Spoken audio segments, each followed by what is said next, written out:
변화에 실패했다는 것은 그렇게 변화하지 않으면 죽을 것 같이 절박한 이유를 찾지 못했기 때문입니다.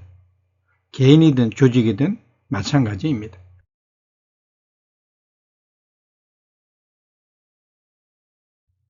안녕하십니까. 천연기업경영원 유호택 교수입니다. 이번에 말씀드릴 주제는 윤석열 탄핵 기각 예상과 개헌론, 그리고 한동훈 새로운 정치 질서를 주도하라입니다. 세부 내용은 윤 대통령 개헌 및 임기 단축 주장으로 탄핵 기각 결정 예상, 변화 속에서의 한동훈의 정치 전략입니다. 오늘 말씀드릴 주요 내용은 다음과 같습니다. 첫째, 윤석열 대통령의 탄핵 기각 예상의 핵심 논거를 분석합니다. 둘째, 예상된 탄핵 기각 이후 떠오른 개헌론의 의미와 그 파장을 살펴봅니다. 셋째, 80대 체제 개편 논의와 함께 보수 정치권의 변화 가능성을 평가합니다. 마지막으로 이러한 정치적 변화 속에서 한동훈 전 대표가 어떤 전략을 펼치면 좋을지 알아보겠습니다. 윤석열 대통령의 탄핵 개각이 예상되는 논리의 핵심은 헌재의 마지막 발언이 개헌에 ემ수돼 임기에 연연하지 않겠다는 발언이었습니다. 이는 보수 성향 심판관 4명에게 기각의 명분을 제공할 것이라는 점입니다. 이는 단순히 윤석열 대통령 개인의 정치 생존이 아닌 보수 세력 재편의 출발점으로도 볼 수 있겠습니다. 탄핵 기각 결정 예상 과정은 다음과 같습니다. 진보 성향의 심판관들은 대통령이 권한을 남용했기 때문에 탄핵이 필요성을 주장할 것이고, 보수 성향의 심판관들은 대통령이 임기 단축 및 개헌을 주장한 상황이고, 기업은 대통령의 고유 권한으로 볼 수 있기 때문에 탄핵은 적절치 않다고 판단할 가능성이 큽니다. 결국 8명 중 6명 이상이 찬성해야 하는 상황에서 보수 성향의 재판관이 탄핵 기각의 명분이 있기 때문에 탄핵은 기각될 것으로 예상됩니다. 다음은 87 체제에 대해 알아보겠습니다. 87 체제는 1987년 민주화 이후 탄생한 대한민국의 정치 구조를 의미합니다. 대통령 직선제와 5년 단임제가 핵심적인 특징이며 민주화의 성과로 평가되지만 동시에 한계를 지적받아 왔습니다. 특히 단임제 특성상 장기적인 국정 운영이 어렵고 권력 집중으로 인해 정치적 불안정성이 커졌습니다. 따라서 87 체제 개편 논의는 이번 개헌론의 핵심 배경이 되고 있습니다. 그렇다면 87 체제의 구체적인 문제점은 무엇일까요? 첫째, 대통령의 권한이 지나치게 집중되어 국회와의 갈등이 심해졌습니다. 둘째, 주역주의와 정당구조의 취약성이 지속적인 문제로 지적되었습니다. 셋째, 국민의 실질적인 정치 참여가 제한적이며 선거제도 개혁이 필요한 상황이었습니다. 결국 이번 개헌 논의는 이런 한계를 극복하기 위한 방안이 될 것입니다.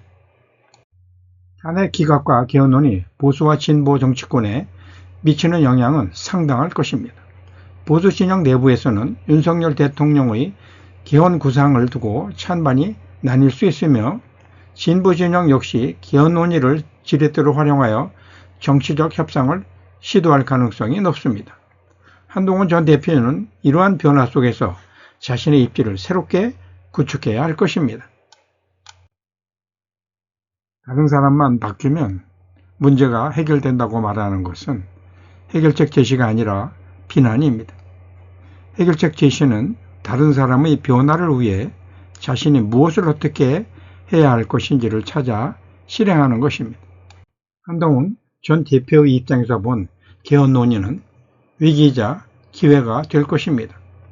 윤석열 대통령 이후 보수의 핵심 리더로 자리 잡을 기회가 될 수 있을 것입니다. 개헌 방향에 따라 한동훈의 정치적 입지가 크게 변화할 수 있을 것입니다.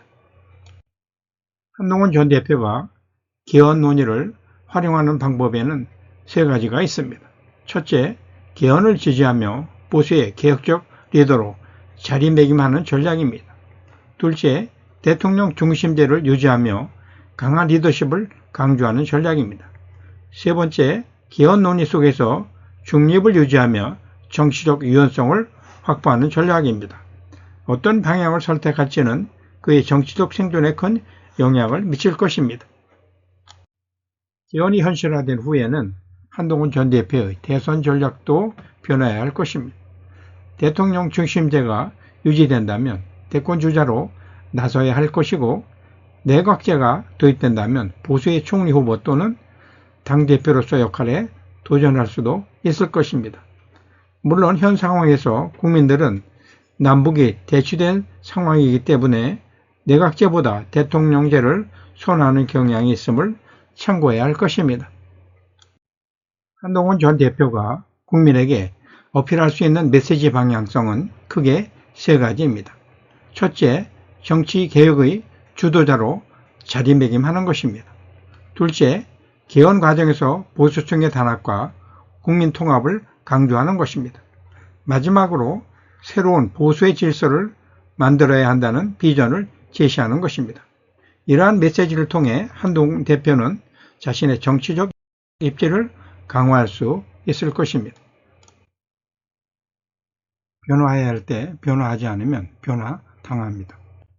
오늘 말씀드린 내용의 결론은 윤 대통령이 헌재의 마지막 변론에서 헌법 개헌을 추진하고 임기에 연연하지 않겠다는 발언이 보수 계열의 탄핵 심판관이 탄핵을 기각하는 데 명분을 주었기 때문에 탄핵 기각이 예상된다는 것이며, 이로 인해 개헌 논의가 본격화될 것인데 이는 보수 재편의 핵심 과제가 될 것으로 예상된다는 점입니다.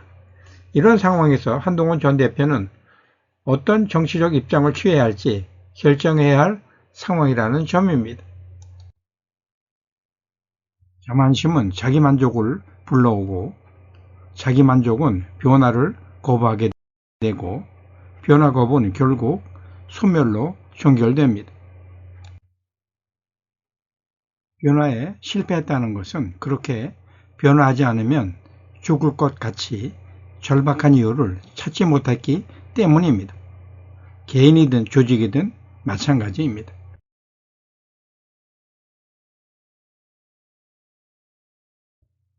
경청 감사합니다. 오늘은 급변하는 정치 환경이 자신에게 어떤 영향을 미칠 것이고 자신은 어떻게 행동해야 좋을지 생각해 보시는 하루가 되시길 바랍니다. 고맙습니다. 요택 교수였습니다.